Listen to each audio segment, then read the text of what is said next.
They say that a duke's heart is a fortress, built of duty, lineage, and cold, unyielding pride.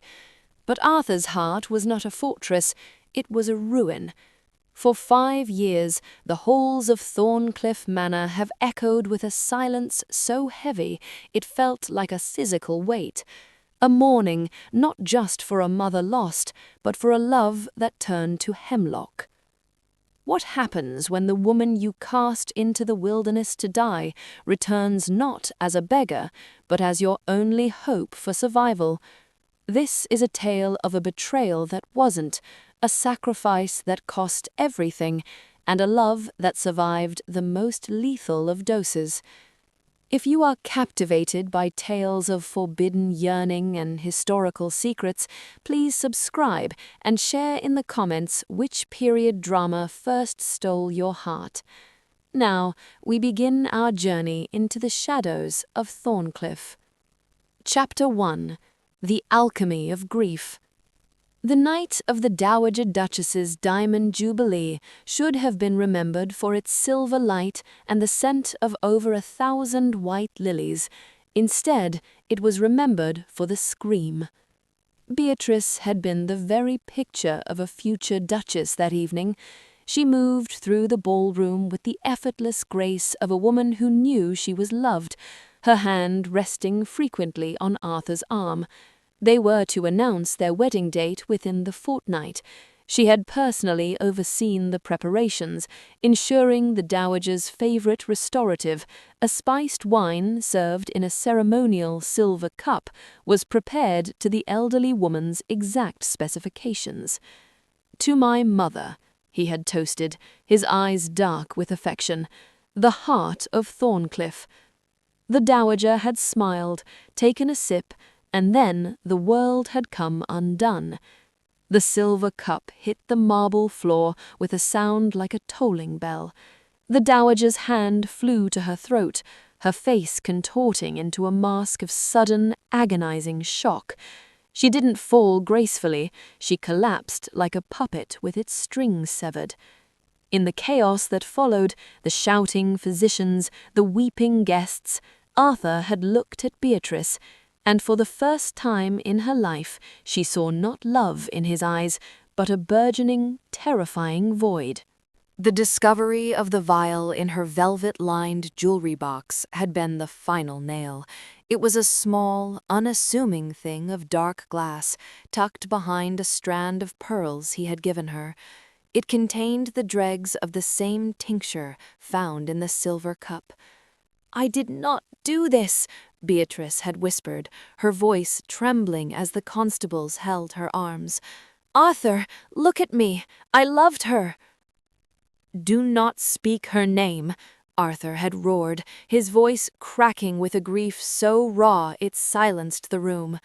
He walked toward her, his face a pale, jagged stone. He didn't turn her over to the hangman. That would have been too quick, too public, and perhaps some small, dying part of him couldn't bear to see her neck in a noose. Instead, he chose a slower execution.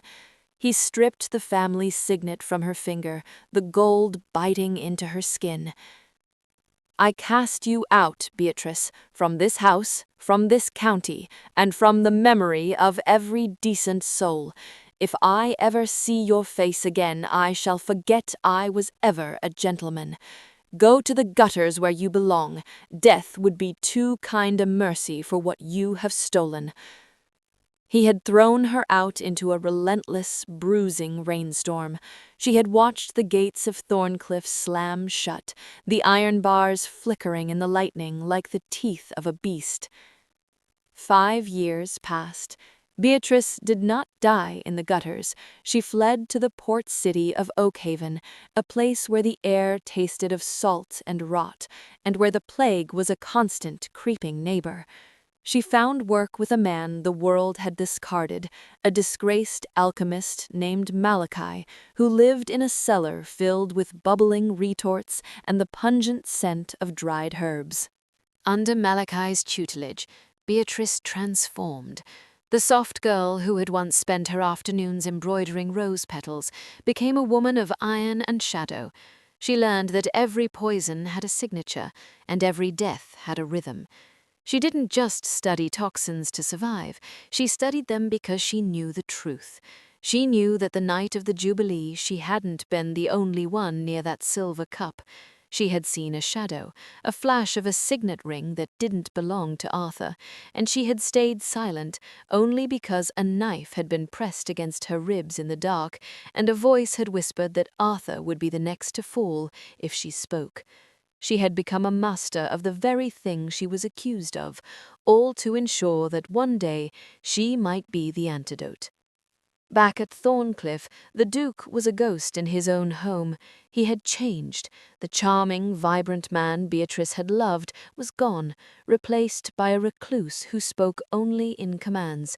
He had kept her favorite rose garden locked behind a high stone wall. He refused to let the gardeners touch it. The roses didn't just die, they rotted. The brambles grew thick and thorny, choking the life out of the soil until the garden became a graveyard of black stalks and shriveled leaves. His friends urged him to marry. The line must continue, they said, but Arthur felt as though his blood had been replaced by the same poison that took his mother. He couldn't touch another woman without feeling the phantom weight of Beatrice's hand on his arm, a sensation that filled him with equal parts longing and a murderous, self-loathing rage. He hated her with a passion that was indistinguishable from obsession. He tracked the reports of her, the Witch of Oakhaven, the Shadow Healer, with a grim, silent intensity, waiting for the news of her death that never came. Then the sickness arrived for him. It started with a tremor in his hand during dinner. By nightfall, his skin was as cold as a winter tomb. By morning, his breath carried the unmistakable, terrifying scent of bitter almonds. The family physician turned pale. "It is the same," the old man whispered, his hands shaking. "The same as the Dowager. Your Grace, I cannot treat this. I do not know the counter-agent." In the kitchen, a young footman who had once been a stable boy and remembered Beatrice's kindness heard the diagnosis. Without orders, he took the fastest horse in the stable and rode toward the salt-stained streets of Oakhaven. He didn't go for a doctor. He went for the woman the Duke had promised to kill. When the carriage eventually rattled up the long, overgrown drive of Thornecliff 3 days later, the rain was falling again, just as it had the night of the banishment. A figure stepped out, wrapped in a heavy charcoal-grey cloak, the hood pulled low. She walked through the front doors, ignoring the gasps of the servants who recognized the set of her shoulders and the way she held her head. She didn't stop until she reached the Duke's bedchamber. Arthur lay amidst the silk sheets, his face a grey mask of impending death. His eyes flickered open as the door creaked. He saw the hooded figure, and for a moment he thought the Reaper had finally come. But then she reached up and pulled back the hood. Her hair was no longer styled in the intricate curls of the ton. It was braided tight and practical. Her face was thinner, her eyes harder, but she was unmistakably Beatrice. Arthur's hand feebly clawed at the bedsheets. He tried to speak, but his throat was constricted by the toxin. A sound of pure, unadulterated loathing escaped him, a rasping growl. He tried to crawl away from her, his body twitching with the effort to escape the woman he believed had come to finish her work. "Arthur," she said, her voice like cool silk over jagged glass, "you told me that if you ever saw my face again, you would forget you were a gentleman. It seems the timing is perfect, for I have long since forgotten how to be a lady." She pulled a leather roll of vials from her cloak, the glass clinking with a sound that, to Arthur's ears, was the tolling of his own funeral bell. Chapter 2. the bitterness of mercy.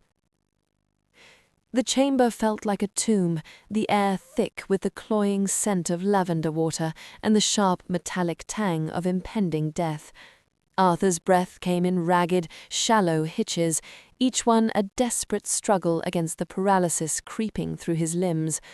When Beatrice stepped toward the bed, he found a sudden, frantic strength born of pure terror. He lunged away from her, his movements jerky and uncoordinated, nearly tumbling from the high mahogany bed. "Get out!" he wheezed, the words rattling in his chest. His eyes, once a vibrant sapphire, were now bloodshot and wild. "Murderess! Would you watch the life go out of me twice?" Beatrice didn't flinch. She had seen worse in the plague pits of Oakhaven. She had held the hands of dying men who bit and clawed in their final madness. She signaled to the two burly valets standing uncertainly by the door. "Hold him," she commanded. Her voice had lost the melodic lilt of the debutante. It was now the voice of a woman who had mastered the elements. "Hold his shoulders and his legs. If he thrashes, he will snap his own spine." "You take orders from me!" Arthur screamed, though it emerged as little more than a strangled sob. The valets looked at the Duke, then at the woman who had once been their future mistress. There was a gravity in her gaze that brooked no argument. They stepped forward, pinning Arthur to the silk sheets. "I am not here for your soul, Arthur," Beatrice whispered, leaning over him so closely that her breath fanned his cheek. For a fleeting second, the familiar scent of her, sandalwood and dried rose petals, pierced through his delirium, a cruel ghost of a better life. "I am here for your blood, and it will be a miserable business for both of us." The next 3 days were a descent into a private purgatory. Beatrice moved with a clinical, haunting efficiency. She applied leeches to his temples to draw out the corrupted heat, watching with an expressionless face as the black creatures swelled with his ducal blood. She brewed tinctures so bitter they made him gag, forcing the liquid down his throat with a silver spoon while she held his jaw tight with a steady, calloused hand. "Drink," she would murmur, her face inches from his. "Live so that you can hate me properly." By the second night, the rage in Arthur began to fracture, replaced by the terrifying vulnerability of the dying. The fever took him, dragging him back into memories of the Jubilee. He began to weep, not with the dignity of a man, but with the raw, gasping sobs of a child lost in the dark. He didn't know who she was anymore. In his delirium, she was a spectre, a savior, and a demon all at once. He reached out, his fingers trembling, and caught her wrist. He didn't pull her away. He dragged her hand to his face, burying his nose in her palm and weeping into her skin. "Beatrice," he moaned, his voice thick with agony. "Why did you do it? I would have given you the world. I would have died for you. Why did you kill her?" Beatrice felt a sharp, crystalline pain in her chest, more potent than any toxin. She let him cry, her thumb tracing the line of his jaw, a gesture of such profound, forbidden yearning that it felt like a betrayal of her own survival. She wanted to shake him, to scream the truth, but the time was not yet right. The poison had to be purged, and his mind had to be clear enough to see the monster standing right beside him in the light of day. She stayed by his side, never sleeping, her eyes fixed on his pale features. She watched the way his eyelashes cast long shadows on his cheeks, the way his mouth, which had once tasted of wine and promises, was now parched and cracked. She hated him for casting her out, for believing the worst of her, yet she tended to him with a tenderness that was its own kind of torture. The yearning was a physical ache between them, a bridge made of 5 years of misery. Even as he cursed her name in his sleep, he moved toward her warmth, his body seeking the very woman his mind had condemned.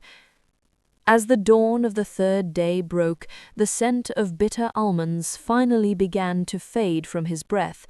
The paralysis receded, leaving him weak and hollow, but alive. Arthur opened his eyes. The fever had broken. He looked up and saw Beatrice sitting in the chair beside him, her face pale and drawn, her dress stained with medicine and his own tears. He remembered everything, the weeping, the holding of her hand, the way he had clung to her like a drowning man. The silence between them was deafening, heavy with the weight of 5 years and 1,000 unspoken words. "You are awake," she said, her voice raspy. "You saved me," he whispered, the realization hitting him like a blow. "Why? Why save the man who destroyed you?" Beatrice stood up, her joints popping from the long vigil. She reached into the folds of her cloak and pulled out a small, dark glass vial, the same one he had used to condemn her 5 years ago. "Because, Arthur," she said, her eyes flashing with a cold, brilliant fire, "you were never the target, and you have been a fool for far too long." Chapter 3. The Truth in the Draught. Arthur stared at the vial, his heart hammering against his ribs like a trapped bird. The glass caught the morning light, shimmering with a deceptive beauty.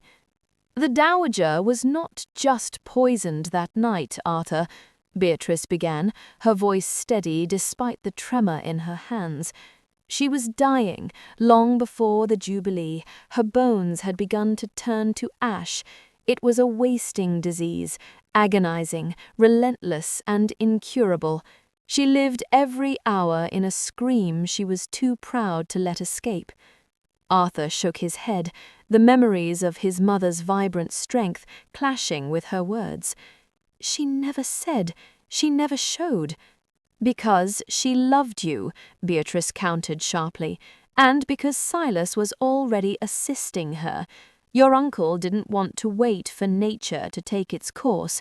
He was seasoning her tea with small doses of arsenic for months, thinning her blood, making her weak, so he could step in as regent when she finally failed.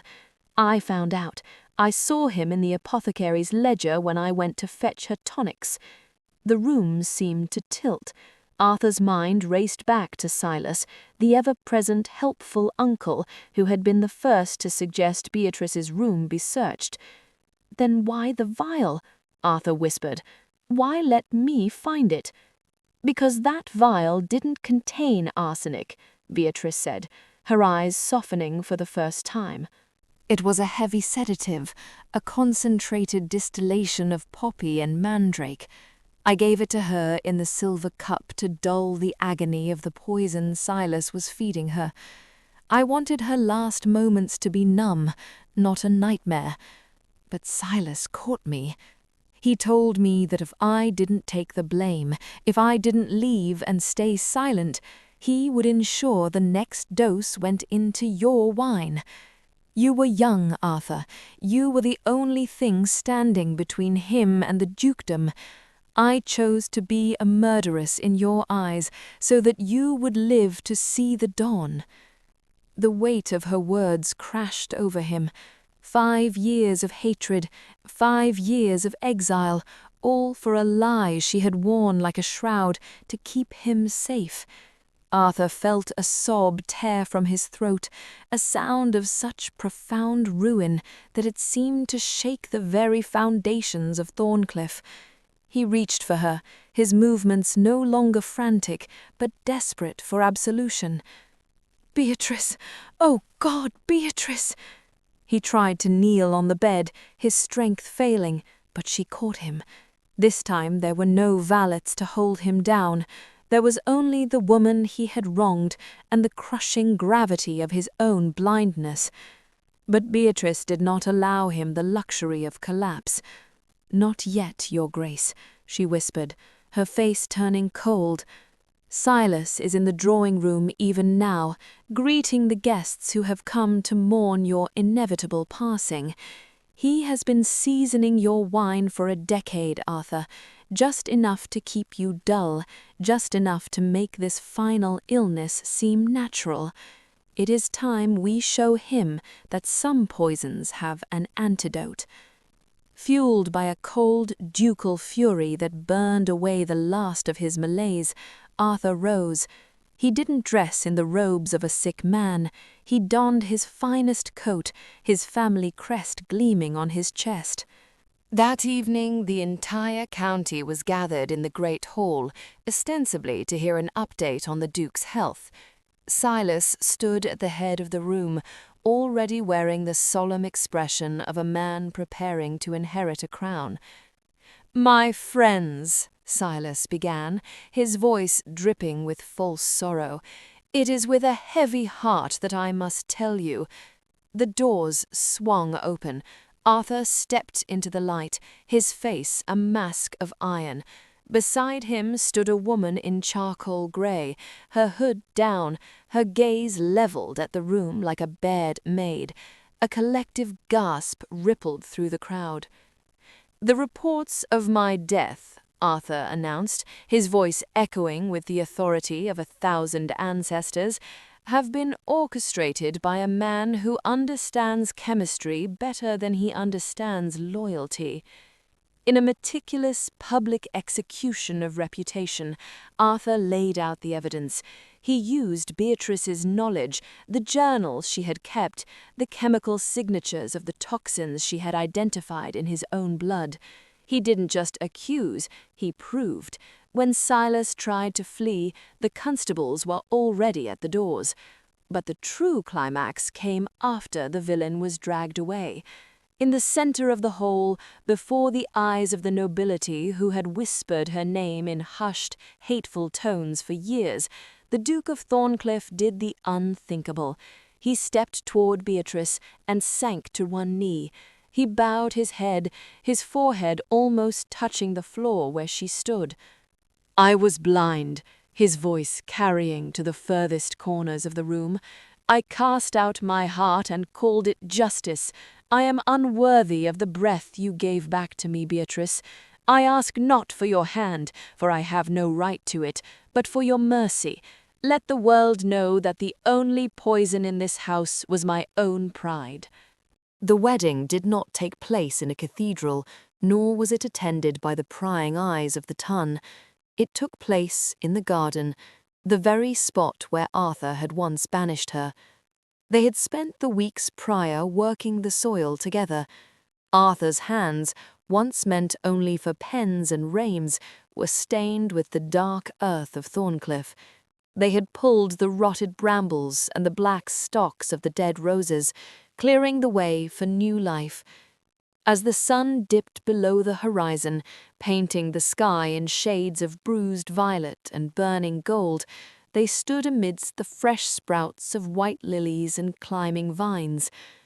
"They say that love is a fragile thing," Beatrice whispered, as Arthur slid a new ring onto her finger, not the heavy signet of the past, but a simple band of gold entwined with thorns. "Our love was born in the fire, Beatrice. It was fed on truth and cured by the darkest betrayals. It is not a flower." He pulled her close, his heart beating in perfect rhythm with hers, a rhythm he owed to her steady hand and her unbreakable spirit. "It is the antidote," he murmured against her lips, "and I shall spend every breath you saved ensuring that the world knows it." They stood together as the stars began to pierce the twilight, the shadowed Duchess and the light Duke. They were a fortress now, built not of cold stone, but of a truth that had finally set them free. The garden would bloom again, stronger for having once been dead, just as their hearts would beat, antidote-strong, forevermore.